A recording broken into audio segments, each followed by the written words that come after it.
Gay marriage is now legal across America, but what do those who want to lead America think about it? We've collected the Twitter and published responses from a number of the different candidates for the presidency. We're going to be starting off with some of the more objectionable ones. Those are going to be from the Republicans, you'd be surprised to find out. Here's Governor Bobby Jindal, who is technically running for president.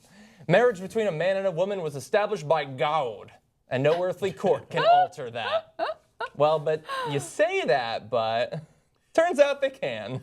Yeah, and okay, so they're going to get me started up on God now. Okay, number one, if you are interested in a place where a court cannot alter the law of God, you should be living in a place like Saudi Arabia or Iran, right? Or perhaps under one of the areas controlled by ISIS. They also don't believe in courts overturning the rule of God, okay? But in our country, we're a secular country. And we have a democracy. We have 3 branches of government. I don't believe there's a branch named God. Okay, it's just not what. In fact, it literally says in the Constitution that we shall not establish a religion. I thought these guys, when it came to Second Amendment and then the Obamacare law, it said they were like strict interpretation. What does the word say? The words say you shall not establish a religion. How much clearer did the Founding Fathers have to be? It's in the Constitution. So I don't give a rat's ass what you think your God wants us to do. It is irrelevant. It's relevant to you. If your God says, hey, don't marry a dude, you don't marry X or Y or Z, have at it, Hoss. That's why it's a free country. You fly the Confederate flag in your lawn if you want. You get married to whoever the hell you want. You have it at any church you like. Yeah. What we're saying is the government will give you a certificate based on whether you're an American citizen or not. And now all American citizens get the same certificate. Yeah. That's it. That's all we're saying. This is a free country. You can run for the presidency, even if it's just going to result in you looking like a creepy, awkward freak for a few weeks. You can do that if you want to. But don't you guys feel that this ruling is persecuting Christians in the country? I mean, the religious persecution that they have to deal with year in and year out, it's really unfair. Which is worse, this or living under ISIS? Yeah. I mean, the poor Christians, they've only had 44 out of the 44 presidents. So, I mean, when are they going to catch a break? Right? I know, exactly. And look, I know some of them were deists, but what they're actually complaining about here is actually the same thing that Southerners used to complain about in civil rights. You're taking my freedom to discriminate. You're taking that away from me. My freedom in the South used to be, right, that I get to be above those guys, okay? And I get to tell them whatever the hell I want, and they have to do it. Now, you're taking my freedom to do that away from me, and you're saying they're equal to me. Yes, that's exactly what we're doing, okay? Yeah. So in this case, you say, well, you're taking my freedom to impose my religion upon you away from me. I used to be able to do that all the time. I used to run this place, and I would still able to run the place. Right. Let's keep it real. And I used to be able to say, hey, my sky God says this, so you must do it, right? Well, you don't get to do that. We're all equal now. You hate that we're all equal because you're not really an American at heart. You might have been born in the right place, or you might have the right papers, right? But at heart, you're not an American. You don't believe in equal rights. You don't believe in justice. You don't believe in these things. You believe in a religious state. That's what you believe in, Jindal. That's what you say. A lot of these guys say the same thing. Yeah. Yeah, and clearly don't fit in with today's America. Now let's turn to someone who's going to certainly make a non-religious argument, an argument grounded in history. Rick Santorum. Today, 5 unelected judges redefined the foundational unit of society. Now it is the people's turn to speak. I mean, they have been speaking for the past few years. That's why it was legal in so many states. And I will say the one thing that I sort of agree with Scalia and Roberts, I do wish that we lived in a country that hadn't gone crazy and everybody would have been just like, oh shit, it's not actually legal to have a same-sex marriage. Let's just do it. And every state just made it legal. That would be better than the Supreme Court having to do it. But if the people won't do it, we're talking about rights, and that's when the Supreme Court does have to act, as Anna was saying earlier. And I just got to jump in for one quick thing there. Same thing happened in the South. Most of the states in the country said, yes, black people should be equal to white people. Some of the southern states said, no, black people should not be equal to white people. And the Supreme Court had to step in and say, yes, the majority of you in the South agree that blacks shouldn't have the same rights as you, okay? Well, that's a sad day for you. A majority doesn't get to decide that. It's a constitutional issue. The Constitution demands equal justice for all, so that is what you will have, whether you like it or you don't. Yeah. Okay? Yes. You know, another thing that I wanted to point out is they keep talking about the sanctity of marriage when it comes to this ruling. Oh my God, this is going to destroy the sanctity of marriage. We're so concerned about this. But is this political party doing anything to stop divorces? Right? They're not as outspoken against divorce because they realize that politically speaking, that's political suicide. Yeah. Okay? People want the right to divorce because look, this is life. You fall in love with people, you fall out of love with people. You don't want to dictate every single part of an individual's life. And the same goes for gay marriage. People getting married has no impact on someone else's life. And also another thing is, you know, they're always concerned about millennials not getting married. Part of the reason why they don't get married is because of some of the economic policies that you guys are in favor of. Yeah. It makes millennials poor. It makes it really hard for them to afford marriage.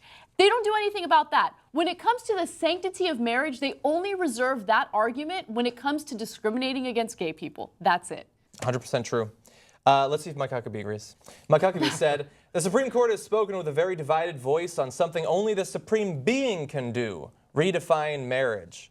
Well, he's assuming there that the supreme being might have done it, actually, if we just waited long enough. Well, actually, he did. I'm going to get into that in a second. That's a good point, actually. I will not acquiesce to an imperial court any more than our founders acquiesced to an imperial British monarch. Is this Scalia? We must resist and reject judicial tyranny, not retreat. And he went on to say, the Supreme Court can no more repeal the laws of nature and nature's God on marriage than it can the laws of gravity, which some Republicans believe in. Okay, so let's break down the first part of what he said. He said this is judicial tyranny. We must resist it as the founding fathers resisted the monarchy in Britain. So I guess he's calling for an open rebellion. I mean, look, it's one thing to call for a political revolution. That I'm on board with. I get it. You do any political act, whether it's protest, whether it's organizing, it's voting, whatever. I'm down with you. You want to do political revolution on the right in those legitimate ways? Great. Have at it, Hoss. That's what the country's about, right? But when you start talking about we got to overturn the tyranny, and you know the Tea Party guys come with banners that say sometimes the tree of liberty must be refreshed with the blood of tyrants, right? And they quote the founding fathers on that. And then this guy's they like the British monarchs. We got to overturn them. What does that mean? What are you driving at, right? Yeah. So what you're saying is, and this is why Mike Huckabee is absolutely positively unelectable. No person that actually believes in our system of government can in good conscience vote for Mike Huckabee. Because he's saying, I don't believe in our system of government. Yeah. If one of the equal branches of our governments, the one charged with figuring out and interpreting the Constitution, says one thing, I will not abide by it. I will declare myself a king who is only loyal to a supreme being that I pretend to talk to. And that I get, cliff notes from. And so our government is irrelevant to Mike Huckabee. You think he'll listen to the voters? You think he'll listen to Congress? If they're not God? Yeah, he says, I won't listen to the Supreme Court because they don't agree with my sky God. So who else won't he listen to? No, you put him in charge. You are risking a dictatorial form of government when you're risking breaking apart what our government actually is. And now to your sky God. Wait a minute. This is a guy who claims that, was he a pastor in the past? Right? But he deeply religious. But no one has been able to answer this question for me. It doesn't actually say in the Bible that a marriage is only between one man and one woman. There are many different options in the Bible. Abraham, one of the central characters of the Bible, that's the guy who started it all in a lot of ways. Isaac, and it comes from him. He's the one that was asked to sacrifice his son for God. Abraham had sex with his wife, his sister's wife, his maid, and his sister's wife's maid, okay? How is that a marriage between one man and one woman? It isn't, and you know it, and you know it's in the Bible. You all kind of know that story. If you don't know it, look into it. And Solomon had 700 wives and 300 concubines, okay? Concubine meaning prostitutes. Yeah. That sounds like polygamy, which we're headed toward because we legalize same-sex marriage. No husbands, though. Solomon is a central character in the Bible. So which one is it, Mike Huckabee and Rick Santorum and Bobby Jindal? Are you spitting in the eye of God? God said that Solomon is allowed to have 1,000 wives, including 300 hookers, okay? God said that Abraham's allowed to have sex with his wife's sister and his maid, okay? So who are you to disagree with God? It looks like they're unelected sons of bitches putting themselves above the supreme being. Okay, so no, you didn't read the Bible. You don't care about the Bible, okay? And the Bible is wildly contradictory, right? all you care about is who do I hate? Who do I hate? Who can I gather around me to focus our hate like a laser beam? We used to do it against blacks, and it became inconvenient. Still a little bit, but it's not allowed. It's subtle. So now we focus our hate on the gays. The gays, even though the Bible tells me that if my son speaks out against me, I should execute him. If my son curses, uses God's name in vain, I should execute him. But I'm not going to execute my son. I shouldn't eat shellfish. I'm going to eat shrimp all day long. I'm literally going to go to a buffet of fucking seafood and shove it into my mouth. I'm going to ignore every other part of the Bible. But when it comes to hating gay people, oh, I love that part of the Bible. Supreme being. So screw our government. Screw our system of government and our democracy. Huckabee and Jindal and all these guys say, because my supreme being whispered in my ear to hate gay people, and so I won't listen to them. Well, then you have no right to rule in this democracy. Yeah. You're automatically disqualified. You misunderstand the whole point of America.